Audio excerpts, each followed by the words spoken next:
Labs rīts jūs mājās. Labs rīts no mūsējām. 6:30 no rīta un jāsās augšā, jāsāk kaut kas darīt, jādarbojās. Vakar runājām par to, ka uzņēmējdarbībā viena no panākuma atslēgām tieši vairāk gan pie tās uzņēmuma vadīšanas un lietu attīstīšanas ir zināt sevi, pazīt sevi, uzzināt, kas ir tas, kas motivē vai vada vai uzrunā vai den uz priekšu kaut kādā mirklī mūs pašus. Un pēc tam šī rītā vairāk par to ir arī otra lieta. Viens ir zināt, pazīt sevi, un tas ir ārkārtīgi svarīgi, bet otrs ir arī zināt, kā cilvēki vispār funkcionē. Šo teicienu, šīs divas lietas es dzirdēju vienā lekcijā no Markus Limonis. Viņš ir viens no Amerikas top retail vadītājiem un īpašniekiem. Viņam pieder tāds kā mūsu sportlainas, bet vairāk ar arī visādi medību un tur lauks, dažādi sporta veidi saistīti, atpūtas, tur visu kaut ko var, gan ar ko skriet, gan ko tu var, guļamais var nopirkt, vai iet dabā, un tāds milzīgi ķēde ar veikaliem. Tas viens no tādiem viņa biznesiem ASV. Un viņam savā laikā, starp citu, ja grib kādreiz paskatīties kaut ko labu, ir ASV tāds raidījums Shark Tank, kur, man liekas, 14 sezonas, 15 sezonas, ir 5 haizivs, biznesa haizivs, kas tur sēž. Un tad jaunie iet un prezentē savas idejas. Un tas ir tāds, kas, un atkal savukārt Markus Limonis bija līdzīgs šovs, bet tur viņš viens pats darbojās un saucās The Prophet. Ļoti sakarīgs. Vairāk no tā viedokļa, kas ir tie jautājumi un lietas, kuras gan tās Shark Tank, tās biznesa haizivs, kas uzdod, gan arī Markus Limonis, kad viņš uzdod tos jautājumus, kad dzird viņi tāds interesants jautājums atkārtojamies, tu saproti, ka tas ir tas, kā viņi domā. Piemēram, viena no lietām tāda tipiski, kas man savā laikā, kad es to klausījos, viņi ļoti specifiski uzdod jautājumus par cipariem. Un ļoti daudz mazie uzņēmēji tos ciparus nemaz nezinu. Kaut kur ir kaut kāda pēc izjūtas. Kaut kā mēs tā jūtam, kā tur varētu būt, bet tā viņi tos ciparus nezinu. Un mauc uz čutēm. Un bail pat ciparos skatīties citreiz. Bet Markus Limonis, viņš teica, ka viena no panākuma atslēgām ir pazīt sevi un zināt, kā cilvēki, how people function, kādi ir cilvēku mehānismi. Un šī rītā es gribēju iziet vienkārši tā ātri cauri, kas ir tas tāds, manas personīgās pieredzes, ko es esmu mācījies. Un es ticu, ka neviena no tām lietām, kādam neviena no viņām nav varbūt unikāla, bet vienam arī tev savas uzņēmējdarbības vai vadot uzņēmējdarbību vai esot uzņēmējdarbībā, kas ir tādas lietas, ko tu atskaties un tu zini, ka tu esi mācījies, tu esi sapratis, bet tas nav bijis saistīts ne ar pārdošanu, respektīvi tur pārdošanas mehānismu un kaut kādi sistēmas un struktūras, kā izsniegt un uzrunāt klientu, respektīvi tas būtu mārketings, vai profesionālās zināšanas viņus par savu produktu un pakalpojumu, bet izteikti tu zini, ka tā mācība bija par to, kā cilvēki darbojas, kas cilvēkiem var būt svarīgs. Un kaut vai viena no lietām bieži vien kļūdaini, jauni uzņēmēji domā to, ka galvenā svīra uzņēmēja darbībā, viņas komandas veidošanā ir lielas algas. Galvenais ir tikai un vienīgi maksāt cilvēkiem labi naudu, un tad viss notiks. Un gan pētījumos, gan arī pats personīgi dažādos kontekstos esmu redzējis to, ka kaut arī labs atalgojums ir pamata sastāvdaļa no visa, bet nav gluži tā, ka jo lielāku ciparu kādam samaksās, jo labāk tas cilvēks strādās. Un kad ir vēl citi faktori, kas iedarbojās pie cilvēka raksturu vai viņa prasmēm, vai viņa konteksta, un ka cipars nav vienīgais noteicošais faktors, kas pilnībā pārspēj jebko citu. Ļoti līdzīgi kā automašīnai. Lai mašīna tiktu uz priekšu, nav vienīgā galvenā lieta gāzes pedāls. Nav. Kaut kādā mirklī arī pagrieziena rādītāji. Vai sēdeklis, vai stūri un tie pārējie mehānismi, kas tur darbojās. Ja? Tas ir tāds viens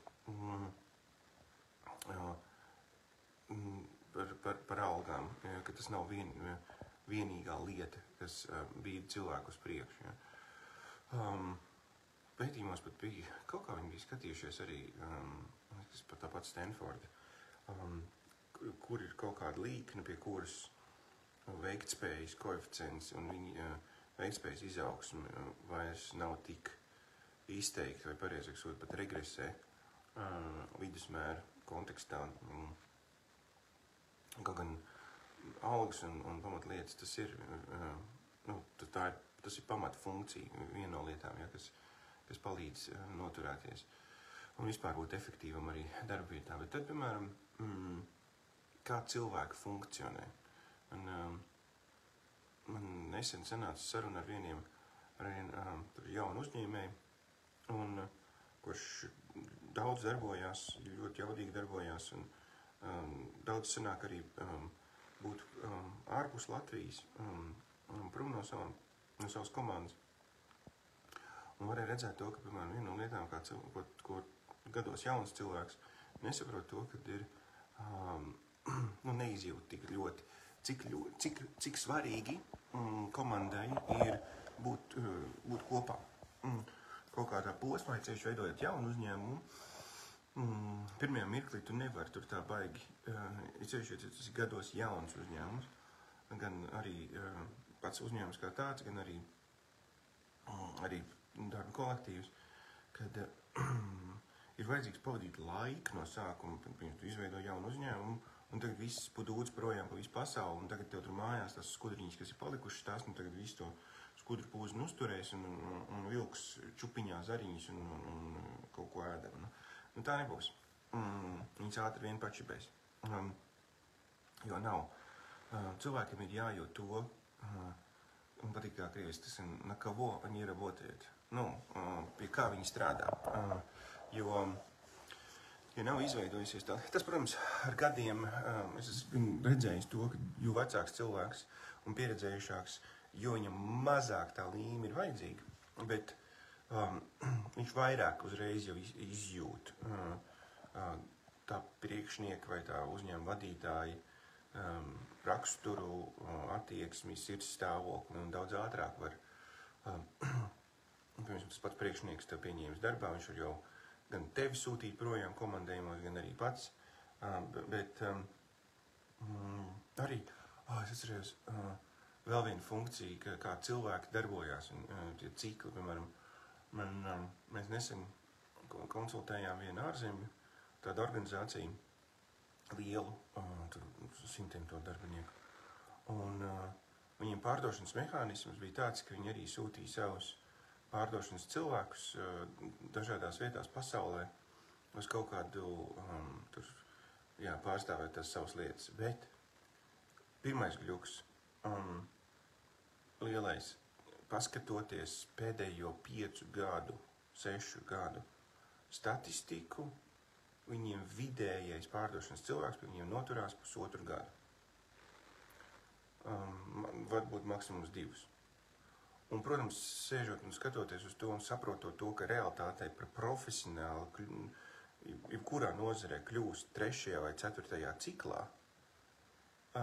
mēs uzreiz varējām izcelt ārā un pievērst uzmanību to, ka paga, kur ir gļuks?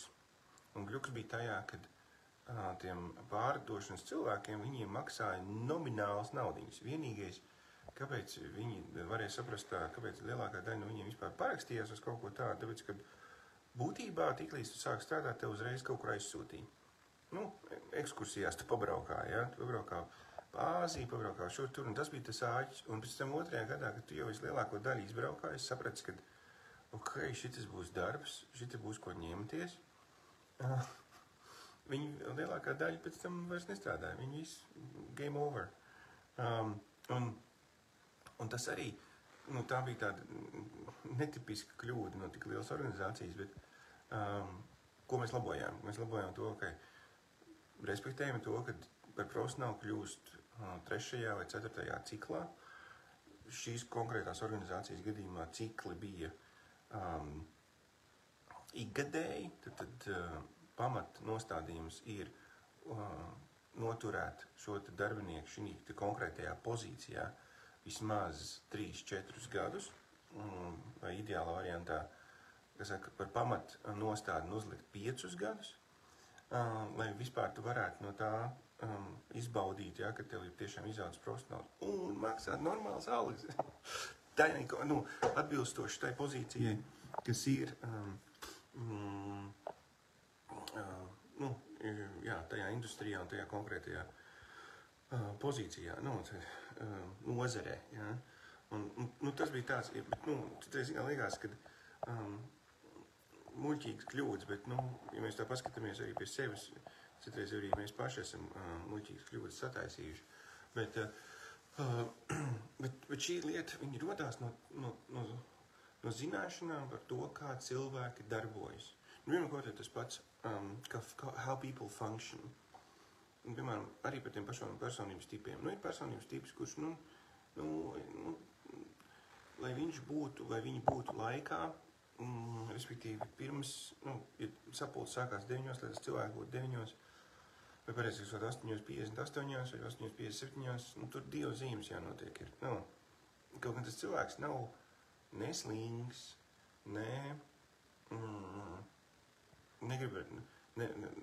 savā sirsniņā negrib respektēt, nav tā. Bet, ir tāds personības tips, kuriem viņiem atkal citas stiprās puses, bet nebūšana laikā kaut kur lielākā daļā no lietām, ja. Un tāpēc ir labi saprast un necepties par lietām, bet veidot mehānismus tā, kur, piemēram, šāda veida cilvēks nav atbildīgais, piemēram, par to, lai viņš nav, piemēram, tramvaja konduktors, ja, vai kaut kāds tur satiksmes regulētājs kaut kādā vilciena stacijā, ja, lai pēc kā vilcieni ies projām. Viņš pats būs nokavējis un vilcieni nebūs laikā izgājuši.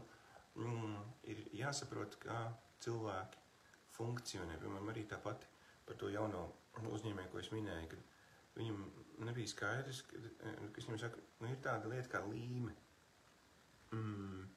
Pirms tu sācis skriet apkārt pa pasauli, tev ir jābūt līmei. Jāizveidojās līmei. Es viņu nemāku pamatot. Es zinu, gadījumā kāds klausās, un tev ir labāks pamatojums, bet jo tā ļoti konkrēti es nemācēju nodefinēt, bet es zinu, kas tas ir. Tur nav tā. Un tev jāpadzer ar katru darbinieku uz 6 kafijas, tad un tik stundas būtu kopā jāpavada, ja, ar katru darbinieku tik un tik nedēļu, ko griežumā. Nav tur tāda viena ļoti skaidra, saprotama formula, bet viņi ir. Viņi ir, tu zini to, kad ir, tu pat jūti kā komandas vadītājs, kad tā komanda ir ar tevi. Kas saka, visi viņi zina, viņi tie, kas paliks mājās, viņi piesaks perimetru šeit, un tu vari, piemēram, triekties pasaulē un iet un iekarot plašākas apvāršņus, un tad pat laikā atgriežoties mājās, tev nebūs tā, ka, Džeki, kur ciems palika? Nodiega. Nebūs tā, ka tu pārnāc mājās, un tev ir tur bardaks, ja, un tieši pretēji, kad tu atbrauks mājās, un es teicu, wow, viss mājās, viss ir noticis, ja, kur Džeki ies, atverd jums arī medību no tālajām zemēm, ja, un kur ir. Un tas tāds, kad un tas viss rodās ar laiku, iepazīstot arī to gan sevi, gan arī to, kā cilvēki funkcionē, kas ir viņiem svarīgs. Ja? Kā es minēju, ir cilvēki, kuriem tajā svarīgums, svarīgo lietu sarakstā atalgojums, viņš ir svarīgs, protams, ka mēs ejam uz darbu, bet viņš nav varbūt citreiz tik svarīgs kā, piemēram, darba laika elastīgums vai darba vietas elastīgums. Viena no kļūdām, ko es šobrīd redzu, ir, kad ir diezgan veiktspējīgi uzņēmumi, kuri principa pēc, var redzēt, ka tas ir principa pēc, sauc cilvēks atpakaļ uz darbu. Respektīvi, viņi iespītējas par to, ka nē, tev būs jāstrādā klātienē tomēr. Kaut gan Covid mums pierādīja tie gadi pierādīja to, ka daudzas lietas var paveikt attālināti, un kaut gan arī tur ir plusi un mīnus pie komandas tās pašas līmes, ja, un saķeres distancētā veidā un Zoom, tur ir gļuki, bet tā kā pilnībā iespītēties un pateikt to, ka tagad ir jānāk apakaļ visiem uz biroju un tikai un vienīgi uz biroju, manuprāt, daudzos gadījumos tā ir pilnīga kļūda, bet jā, jo es saprotu par to efektivitāti un komandas garu, viņi ir Zoomā, viņi ir grūtāk uztaisīt, bet tāpat laikā, piemēram, arī vēl viena no lietām, kā cilvēki funkcionē. Citreiz man fascinē uzņēmēji, kur ieliek kaut kādus kontrols mehānismus, kur ir balstīti uz darba stundām, kur ir balstīti uz atrašanos konkrētajā vietā, kur ir balstīti uz kaut kādām atskaišu sistēmām vairāk, uz kaut kādiem citiem mehānismiem, uz vienkārši kā padarīts darbs. Man pilnīgi vienalga, kur tu strādā, godīgi.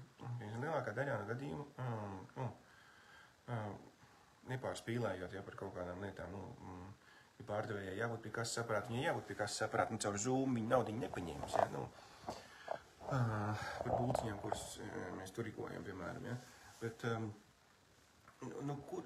vai tu to izdari, un arī, protams, ja tas nav kaut kāds galējības, kā, piemēram, tu esi vilcienu vadītājs, un 9 ir jāizbrauc vilcienam, un tajā gadījumā es neteikšu, to man ir vienalga, cikos tu kā ko izdari, galvenais, ka vilciens aizbrauc līdz Rīgai, tā gluži nav, jo tur ir arī kaut kāds grafiks, vai ne? Bet, pieņemsim, ir gadījumi, kur, nav, ir, protams, kaut kāda deadline un tā tālāk, un man pēc būtības ir pilnīgi vienalga, kādā veidā, mums tur ir reklāma cilvēki, mums ir, pirms manā gadījumā, skolotāji, man ir pilnīgi vienalga, kur viņš atrodās. Viņš atrodās Liepājā, Latvijā, viņš aizceļojas tādā brīdī uz Portugālu, un viņam ir jāceļās, viņam stundas sākās 8, un viņam jau sākās 6 no rīta. Pēc vietējā laika man pilnīgi vienalga, kā viņš tur dabūn gatavu. Galvenais, ka tas tiek izdarīts profesionāli, un pēc tā sistēmas, kā mēs viņu esam mācījuši, un tiek sasniegts rezultāts. Mums ir cilvēki, kas raksta e-pastus, pilnīgi vienalga, no kurienes viņi to dara. Galvenais, ka tiek sasniegts rezultāts. Ja? Piemēram, citreiz arī ir kaut kādi mehānismi, kurus mēs ignorējam. Piemēram, es vakar lasīju par vienu milzīgu startup, kur it kā no vienas puses bija jaudīgi cilvēki sasaistīti kopā, bet pašā sākuma fāzē viņi tur radīja vienu konkrētu programmatūras risinājumu, un viens no konsultantiem, kas viņam jaudīgs bija piesaistīts, viņš pašā sākumā jau bija pateicis, ka ir vajadzīgi veikt aptauju. Vajadzīgi veikt aptauju ar klientiem, kas nāk uz mājaslapu, kaut gan programmatūra vēl nav gatava, bet lai saprast vajadzības un sākt vispār izfiškot, kāda ir līkne tajā, kā mēs piesaistam cilvēkus. Un tie lielie čiekori, viņi negribēja taisīt aptauju, jo viņiem viedoklis bija tāds, ka aptaujas tas ir fufels, aptaujas tikai retais cilvēks aizpild, un taisnība jau ir tikai 5 līdz kaut kādi 15% arī, kas pirms aiziet uz mājaslapu un redz to aptauju, tikai kaut kādi 5 vai 15% aizpild, bet 5 vai 15% aizpild, un tu nav, par tiem 5 vai 15% tev nav jāzīlē. Tev nav jāzīmē, kā viņi ir atnākuši. Tev nav jāmin, tu uzzini, kā cilvēki darbojas. Arī, piemēram, kā izklausās vienkārši tēma, bet viņi milzīgi. Jo arī kaut tas otra puse, kā tavu klienti darbojas, kā viņi funkcionē, kāda ir bijusi tā taciņa līdz tam, kā viņi atnāk līdz tevis. Un tad tu viņu vari modelēt un skatīties un modificēt, ja? un mainīt. Un, piemēram, kā viņi darbojās, un citreiz tev vajadzēs statistiku, lai tu jēgpilni izfiškotu to, kā cilvēki darbojās. Piemēram, mēs nesen ar visiem robotiem iesaistīti, mēs ievadījām par vienu konkrētu projektu datus par mūsu pēdējiem 2 gadiem pēc Covid, pusotru gadu, pareizāk sakot.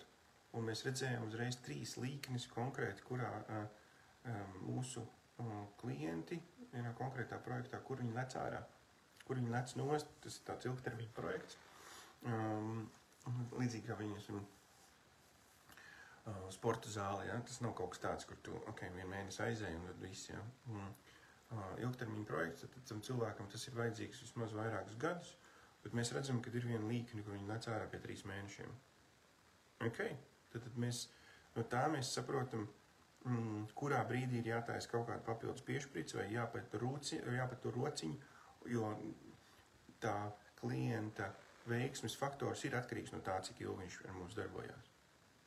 Ir kopā. Tas nav tāds, ir bijis censonis, kas visu sakačājies pirmajos 2 mēnešos. Nav, tā nevar izdarīt. Un arī rūpējoties, kāds var, tas jau tikai tāpēc, lai palielinātu peļņu. Noteikti, un apgrozījumu, bet arī tāpat laikā klienta rezultātu. Jo, ja mēs zinām pēc definīcijas to, ka viņam, pieņemsim, 10 mēneši mums jāpavada konkrētajā kontekstā, izmantojot mūsu preci vai pakalpojumu, un tāpēc līdzīgi kā pieņemsim masieris, ja masieris zina to, ka, es nezinu, cik tur bija tas cikls, tik jūs esat masieri vai masēti esat kārtīgi, ka bija kaut kāds 10 reizes bija aiziet, ne? Lai būtu tāds reizes gadā vai reizes tur cikos, kādā posmā bija. Masieris zina to, ka ja tu lec, ja viņš pieņemsim ievadīt tādus datus, viņš redzēja to, ka viņam vidējais klients lec pie 3. reizes ārā. 3. reize, mums tur bija tāda 3 mēneši, 10 mēneši un 17 mēneši. Un vidējais mēs zinām, ka kaut kādi 13 mēneši ir, ka viņš ir klients ar mums kopā, bet tāpat laikā redzot, piemēram, šito pirmo lecienu ārā, kā cilvēks darbo pēc statistikas, tas masieris, piemēram, redzot to, ka viņam 3, ir kas aiziet līdz 10, tad ir kādi, kas lec pie 7 ārā, un ir kaut kas, kas lec pie 3 ārā. Un viņš saprot to, ka patiesībā tas arī pat viņa pienākums sēdēt un funkcionēt lietas, kādā veidā pie tās 2. un 3. reizes īpaši paturēt cilvēkam rociņu, un, ja ir iespējams domāt kaut kāds pēcapmaksas mehānisms, jo pēc kā lec ārā. Lec jau ārā visbiežāk dēļ finansēm. Vai savas tās izpratnes par to, ko maksā. Jo, ja tam, piemēram, cilvēkam, tas paradoks, es atvainojos, ka šī raidījumā daudz tādi no dažādām lietām ir, bet ja tas cilvēks, kurš tiek masēts, viņš tiek līdz 3. reizēm, tad viss čau. Ja? Viņš jau neredz to rezultātu, ko tu zini, kā pakalpojumu nodrošinātājs, tu zini, kāds ir tavs vidējais rezultāts cilvēkiem, kurus tu esi izmasējis tās 10 reizes, visu to ciklu viņi ir izgājuši, kā viņi jūtās, kā viņiem limfa strādā, visas tās nianses, kas ir tas labais no tava darba, ja, no tavas profesionālās rīcības, ja, un ko tu esi varējis nodrošināt, ja, šo pakalpojumu šī gadījumā. Tas, kurš izlec ārā pie 3 reizēm, viņš neredz to rezultātu. Un tavs uzdevums, un tas ir tas, kāpēc viņš lec ārā, tāpēc, ka ja viņš zinātu to, cik daudz kvalitatīvāks viņa miegs būs pēc tam pēc tās 10. reizes, ja, vai arī kaut kādu veselības rādītāju. Viņam tā samaksa par to 3., 4., 5. un 6. reizi vairs neliktos tik augsta vai tik,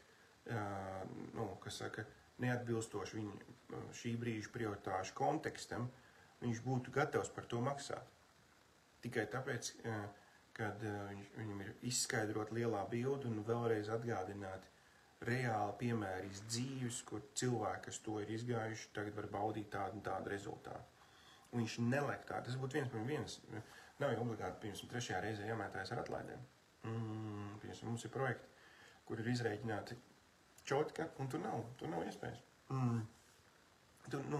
Iespējas ir visā, bet Tad nav nekādi kaifi. Tur, ja tev viss ir izreikināts precīzi, un tad tur mētājas ar atlaidiem, tad kādai no sistēmas daļām būs jāgriež naudiņu nost, un tā vai nu sāks klibot, vai nu vispār izbeigsies. Ja? Tā kā citreiz tās nav atlaides, citreiz tā ir informācija, citreiz tas ir kaut kāds papildus piešķirts. Daudzos no mūsu gadījumiem tieši digitāli risinājumi, digitāli papildu materiāli ir viens no noturības koeficientu veicinošiem faktoriem attiecībā uz mūsu klientu ilglaicību un ilgu noturību, izmantojot mūsu pakalpojumu, pērkot mūsu preci. Maksas sarežģīts teikums, bet noklausies vēlreiz. Un tad sapratīs. Bet, apakaļ pie galvenās domas šim rītam ir jāpazīst sevi un jāmācās iepazīt cilvēki. Un tad iepazīstot cilvēkus, kas viņus motivē, kas viņus vada, kā viņi domā, kurā brīdī kādam ir jāiedod brīvāks, kuram jāļauj kādu brīdi pastrādāt no mājām, ar kuru cilvēku no rīta obligāti jāpieiet parunāties, ar kuru cilvēku nav jāatcepās par to, ka viņš nav tieši precīzi 9, bet 9:03. Ar kur cilvēku ir jāpasargā, jo viņš atkal ir uzņēmies pa daudz. Tas ir cik arī nianses, ja, piemēram, par tiem personību tipiem. Nav jau tā, ka visi viņi ir vadītāji. Ir jau arī citreiz komandas dalībnieki, kur uzņemās par daudz, un ir priekšnieki, kur vienkārši noskatās to, ka, jo viņiem ir izdevīgi. Piemēram, manā gadījumā man ir pat arī bijuši daudz reizes, kur es esmu sēdējis ar tādiem censoņiem, kuriem ir šis personības tips, un ir komandā, un viņi ir uzņēmušies par daudz, vai turpina uzņemties par daudz, un es sēžu un runāju ar viņiem par to, ka varbūt tā nevajadzētu darīt. Jo es vienkārši, es arī godīgi izlieku kārstu uz galvu un pasaku, jāpazina, kas ir, man nav izdevīgi to, ka tu sadedzi. Es vienkārši jūtu, ka toču, un tu sadegsi, un gan viens puses, jā, es neesmu vainīgs, es to esmu brīdinājis, bet tāpat laikā pat stingri es esmu vadījis un pateicis, nevar dzīves kontekstā tik daudz lietu darīt, jo vienkārši tu sadegsi un tad atkal pēkšņi pārējiem vajadzēs uzņemties un kompensēt kaut kādā veidā to, ko tu biji uzņēmies un vilcis, ja? Un tas paliks uz citiem. Tā kā kārtainā kūka. Tāds daudz šim rītam. Bet, nekas, trešdien esam visi pamodušies, ieskrējušies un ir ko darīt. Tā kā, lai jaudīgi šī diena un ejam un daram, un tad jau arī tiksimies rītā. Paldies! Kas saka, lai jaudīgi šī diena? Tā.